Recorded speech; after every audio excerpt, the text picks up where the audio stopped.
মধ্যপ্রাচ্যের আরব দেশগুলো দাঁড়াচ্ছে না ফিলিস্তিনের পক্ষে তা হয়তো পরিষ্কার। একদিকে আগুনে পুড়ছে ফিলিস্তিনের নিরীহ নারী ও শিশুরা, অন্যদিকে আরব বিশ্বের আচরণ খুবই দুঃখজনক। তারা যে শুধু না দেখার ভান করে আছে তা না, বরং গোটা মধ্যপ্রাচ্য মেতেছে নানান আমোদ ফুর্তিতে। সামাজিক মাধ্যম সহ বিশ্বের বিভিন্ন প্রান্তের মুসলিমদের এখন একটাই প্রশ্ন, কবে চোখ খুলবে আরব নেতারা? নিজেদের টাকার বিছানা ছেড়ে কবে তারা দাঁড়াবে মজলুম ফিলিস্তিনিদের পাশে? ইমরান মাহমুদ, বাংলাভিশন। এদিকে শুধু কাতারই নয়, মধ্যপ্রাচ্যের আরেক দেশ সংযুক্ত আরব আমিরাত তো আরও এক ধাপ এগিয়ে ব্যস্ত রয়েছে খোদ ফিলিস্তিনি হত্যাকারী ইসরায়েলিদের আপ্যায়নে।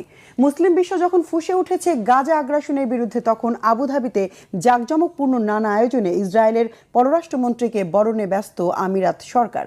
এটি কি শুধু ফিলিস্তিনিদের সাথে বিশ্বাসঘাতকতা, নাকি তাদের পিঠে ছুরিও মারল সাদা আল খাল্লার ঢাকা